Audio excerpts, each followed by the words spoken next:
ready. Okay. Good morning, Annika Sorenstam. Thank you for joining us in the Media Center for the Hilton Grand Vacations Tournament of Champions. Obviously, it's a home game for you here, so talk about just being back again. Yes, it's great to be back, and like you said, it's home turf, so a good place to be this time of year. You know, with my partner, Hilton Grand Vacation, just kind of start out the season here. And, you know, we had just finished Annika Invitational. The Hilton Grand Vacation is a sponsor of. So it's nice. Everything is coming together. The winner will be here playing as an amateur, Natalie Yen, so I look forward to that. But, yeah, I mean, the course is looking great.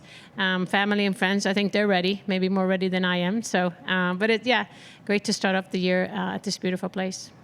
Tell us a little bit more about your tournament this week and Natalie, and how you know, have you talked to her about being excited to join this field? Yeah, no, we've been out there, I mean, literally since it started. These young girls, they had to battle through cold and rain, and we almost had, well, we did have fog, and we almost had thunder yesterday to finish, but great competition, and had a chance to spend some time with Natalie at the tournament site, but also at the Wave at the hotel with her parents. So she's super excited, and obviously for her to earn a spot in this event, I think it's a big deal, and I know she's excited. And you know, just to support the Hilton Grand is doing for the women in general, I think is really, really great. And she also gets an invite to the Epsom Tour later in the year. So it seems like our tournament is getting, you know, better and better. We had Angel Yin come over, and she spoke to the girls at Boxy Park on Monday, because we do more than golf. And we had Danielle Kang last year, and then this year she came, and you know, because she won in 2015, and when we told her what we're doing, she goes, "Your event is getting cooler and cooler." I said, "Yeah, you should come and hang out a little bit." And so, yeah, we feel like, you know, that was our, you know, 15th anniversary, and the event has just gotten better and better, I think. With obviously some of the previous winners are here this week, so we're very happy about it. Tell us a little bit about your relationship with Hilton Grand Vacations, kind of their support of the Annika Foundation overall, and kind of what this week's kind of donations do for girls moving forward with your foundation. Well, yeah, number one is, you know, the player gets to come here and participate. This is a great, you know, motivation for all of the, you know, the young ladies, because they know if they play well, they can come here. But overall, just, you know, to provide resources for us to continue our initiatives. You know, now we have 7 global tournaments. We have, you know, lots of what we call Share My Passion clinics. We do them around the country. We have now the Annika Development Program, which we've talked about before, in Old Barnwell in a little north of Augusta. And we've increased from 4 players to 12 players, which gives them an opportunity to have a place to practice, but also give them a little cash to, you know, pay for coaches or, you know, tournaments that they want to play in. And then we're joining forces with the All Women's Pro Tour this year. So we're doing a little bit more every year, just growing the foundation. And I mean, the goal obviously is to be able to be a platform for all girls and women's sports, or golf, I should say. And it's been really good. So Hilton Grand Vacation makes it possible for us with their support. And I do some corporate outings for them. And I mean, we obviously have some other sponsors as well. Rolex is a big partner of women's golf and us. And me personally, too. So I want to throw that in. Thursday, you are paired with Landon Donovan, the soccer star, and Cheyenne Knight. Can you talk about what you expect tomorrow? Yeah, I'm excited about my pairing. Thank you for the late tea time. I look forward to that. But also with good players. You know, Cheyenne, I know. I played with her a few times. She's really sweet, and I like her a lot. And, you know, I look forward to meeting some of the celebrities. And, you know, it's, you know, met several of them yesterday, but I think it's going to be great. I mean, everybody loves the game of sport and the game of golf, and to go out there tomorrow and kind of share my passion and be fun. We were talking to Landon Donovan yesterday, and he said he's excited to meet you. And we know, talked to other LPGA players in the past, and they say they look up to you and watched you when they was a kid. What does that mean to you? And does it really hit you that you are in the celebrity field and that everybody wants to meet you? Well, I take it as a compliment. Yeah, it's very nice. I mean, I met Landon yesterday for the first time, and I know who he is. I've watched a little bit of soccer. He's probably one of the best soccer players this country has ever, you know, produced. And I didn't know he was such a golfer, so it was a pleasure to meet him. We spoke a little bit, and he was excited, and I'm excited about that. I look forward to spending some time and get to know him. He seems like a super, super guy, and glad he's part of this event. I think it elevates it. And for you, just being this up close and personal with how the state of the LPGA is, what does that mean for you just being out there and seeing these ladies continue to compete and get better as the years go on? Oh, I mean, I think it's a dream come true for everybody. I mean, everybody's in this room. I would say, cheer for women's golf. We want women's golf to grow. We want it to elevate. We want it to get more exposure and, purses and tournament, you name it. I think that the LPGA is going in the right direction. I think we've been seeing that the last, it's been a good run. But a lot of that is thanks to the players themselves for, being great ambassadors and influencers and everything they do to create, the stories that people are attracted to. But even if you come here and play, they're very personal. I know a lot of people in the Pro-Am are like, wow, these ladies are not just good, but they're nice and they're friendly and they interact with you. And I think we've been saying that for 20, 30 years. I'm glad that people are noticing and being part of it. But it's also nice to see now that women's sport in general are getting, some bigger sponsorship money, and it makes a difference. I mean, it elevates everything that we do, and I think it trickles down because these young girls that we saw at the Annika Invitational, but even younger girls there, now it's like it's cool to play golf. I want to be part of it, and they have dreams, and they want to be part of it, and they look up to these players, they're role models.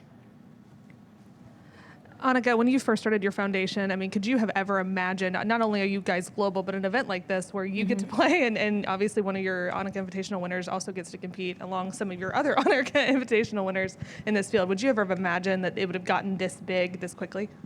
I mean, I like to dream. I like to dream big, but not all dreams come true. But that's one dream that has come true. And but as you know, it takes team effort, and we've been doing this. Like I said, this is the 16th edition of the tournament, and we planted a lot of seeds, and they're starting really, we're starting to see the fruit. We have, good, Rob Ono that came from the PGA Tour has done well, and with Mike and Morgan and Taylor. They work so hard behind the scenes, and it's funny when I spoke to Angel the other day because she's been calling a little bit about getting some advice on things. He goes, "How come your awards are getting so much attention?" I said, well, first of all, people like yourself are talking about it, and players are winning, are inspiring other young players, and it just takes time. It takes a village, and with all the support we have, and of course with partners like Hilton Grand Vacation, then now we can talk about Natalie again for a little bit, and that brings up Celine Boudier, and that brings up Angel Jin, and that brings up whoever, and it's just that's what it takes, but I have fun doing it. I know the girls enjoy it, and together I think we have a good time, and that's really what I think the recipes for success is. You're a trailblazer in your own right. Looking yesterday's news, Judy Rankin receives the PGA of America Lifetime Achievement Award. I don't know if you could just speak to what Judy's meant to the women's game and really golf in general. Yeah, well, first of all, congratulations to Judy. I think that's fabulous, and I think it's the right choice. And I'm surprised she's the first woman to get it or something. Yep, first woman. Yeah, that's incredible. Thank you for breaking that barrier, Judy. And she's broken lots of barrier. I think she's done she had a great playing career. We all know she's a Hall of Famer and all of that. But then to go into the TV world, which really is a man's world, as we know, and be one of the lead analysts for so long, I think, she deserves all the credit that she gets and plus more.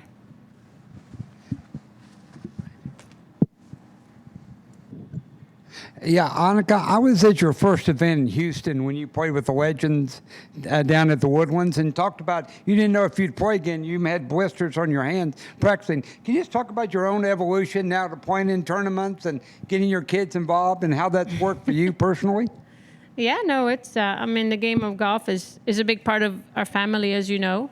It started literally with, Mike's dad and his mom played and my parents play, and now we're into the game, and it's just something that's so close to us. And, we've always brought the kids out to different events from being this small to this, and now Ava's almost as tall as I am. So, but I just think it's a great sport for life. I really do. And whether you play at a high level or middle level or low level, it's just something that I think you can do. It's good for your soul. It's good for your mind. And also it's a social sport. So yeah, golf is a big deal for us and hopefully continue. It seems like Will has a little passion for it. He's been bit by the golf bug, and we have a good time together when we practice, and hopefully can continue the family, tradition and take the game to a different level. Are you playing more yourself than you envisioned 5 years ago? I am. I did retire in 2008, and I said, well, I did use the word step away. But yeah, I wasn't planning on playing I mean, at that time they didn't have U.S. Women's Senior Open, and that came along, and then I thought I need to support that, and then I realized to play decently there, I have to play in some other events and kind of keep my game going a little bit. So yeah, and then of course with Will playing and us being invited to the PNC, I need to do my part and do my share. So I need to, otherwise I will hear a lot about it. So I got to keep my game somewhat sharp, but yeah, it's a lot more than I intended, and I do enjoy some parts of it, but it's tougher at this age, I must admit. I think at times my mind is still 27 and my body says it's not. And so it's, I battle inside of me a lot. Why am I doing this? And then I do it, and then it's like I don't get as much out of it as I like to. But yeah, I do practice quite a bit and play with him on some weekends. But it's fun to have that common bond. And again, it goes back to golf is a sport for life, and so we want to continue that as much as we can. But I've told him, my game is going down and yours going up, buddy, so soon we'll be changing rules. That kind of leads to my question. We never know year to year how much we're going to see you. What's kind of the schedule look like? How much do you plan to compete this year? Yeah, I really don't know either, to be honest. I think this year I'm probably more... I haven't really made up my mind at all. I'm going to take it week by week. There's really not that much to play. I'm not playing in the U.S. Open. I'm not playing in any LPGA. I'm not playing in LAT or anything like that. If it's a celebrity event, I appreciate the invites. And it's a big commitment for me and for the family. And so, yeah, I think the answer is less, but I don't know how much less. How much... Having come close here in this event before, how much have you prepared coming in, and what would it mean to you to have a good week here? I know, I've been so close. I think Mike has all the stats of all the events I played in. It's like, I've been knocking on the door, but I haven't really been able to, put 4 great rounds together. And I think to me that's what I would love to do. And then where that takes me, then we'll see. But it's more this, can I just play 4 good rounds? And it seems like there's always a little part of my game that's just not where I want it to be, even though I put in some time. But, this year I'm just going to, go out there and just enjoy it as much. I don't know if we're going to come back here, obviously to be seen and heard, but that's why I want to enjoy this as much as I can in front of the members and our family and so forth. So, and then, yeah, put the pressure away. And I'm not here for the way I used to be. It's more just, okay, enjoy the moment. I know the kids will be out and everybody, so let's smile about it. I'm curious to get your thoughts. A few weeks ago, the USGA and RNA had announced about the golf ball rollback and that it will end up impacting the women's game as well. Yeah. What are your thoughts on that decision, and what sort of impact do you think it's going to have? Well, I don't think it's going to... I don't think we need to do it for the women. I was talking to Callaway the other day and about just driving distance, and compared to the men, it really hasn't changed that much. I don't know. I think overall, we need to do what's good for the game. And I think one thing that's been good for the game is that everybody can play the same golf ball. I think people enjoy that. When we play in the Pro-Ams, they always find, they can use the same club driver, they can use the same ball, they can use the same wedge. I think it's very relatable that way. And if we start changing the equipment for the professionals, I think it will change. But having said that, I do on the men's tour, that's really where we've seen the big difference. But, the men's tour is, I don't even know what the percentage is of golfers, but it's such a small number that it's affecting. So I know it's not happening tomorrow, but I know that many of the players are not happy about it. So we'll see what the results will be. But it doesn't seem like it's going to be a lot either. So then it's like, are we going to have this discussion in another 10 years? Because I know the athletes are going to find ways to get better, to get stronger, and continue to do it. So it would be unfortunate, I think, if we have to punish the players that are getting better because they're working hard. Speaking of change, these season openers are kind of the perfect time to talk about like the future and things like that. Is there one thing, purses are growing on the LPGA, but is there still one thing or one concern that you have or one issue that you would like to see improve or change over either this year or over the next 5-10 years? Yeah. You know what? I applaud the purses. I think that that says a lot about the commitment and sponsorships and companies that want to be associated with, women's golf. To continue, I think TV, it would be nice to see the women a little bit more on TV, more consistently, and bigger coverage, definitely, just in general. Same thing in print and so forth. It's just a fraction of what other sports get, and compared to the men's sport, it's just not there. So that's what I would love to see. It's getting better, but continue to work. There's no doubt. Other than that, I think the women are doing a great job, and it seems like LPGA is in good place, and so let's continue to work.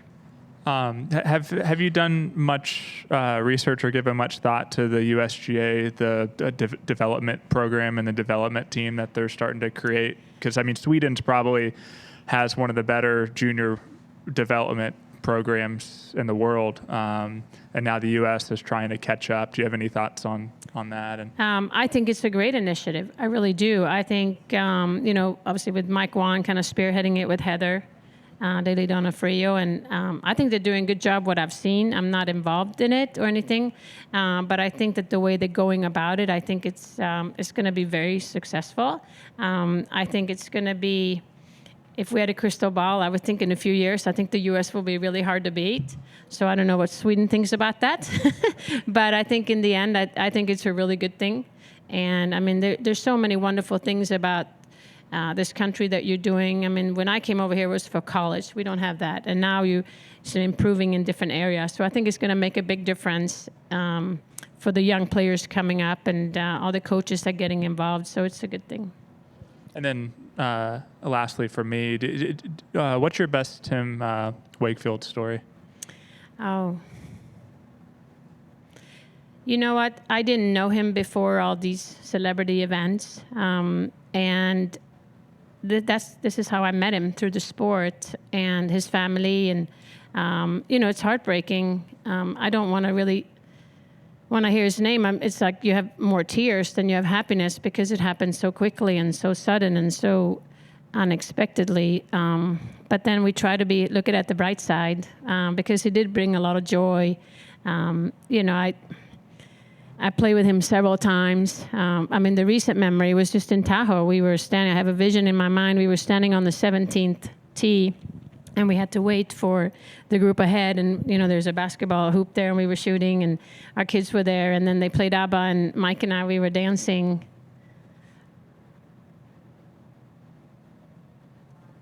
And he was right there with his daughter, Brianna. And what she's going through is just unreal. And we talk a lot with him about it. And that was kind of our thing. How can we help him and his family? And then literally we just read about it. I told Mike, and then we got in touch, and I texted him, and he texted back, and I really didn't think much about it. And on Friday before, I said, "Hey, is there anything I can do?" And he kind of gave me the thumbs up, and thanks for reaching out. And then on Sunday, he was gone. So it's just his smile, and I can tell you one thing. We did the media day here like 2 years ago. He was there, and then he didn't show up for the tournament, which we thought was strange, because it was like 2 months later or 1 month later, and we found out that his wife Stacy had cancer. And I walked down, when this happened, I was walking down the hill on number 9 from the tee shot, and I'm telling you, every day I play that hole down the hill, I think of that. Thank you, Annika. Yep.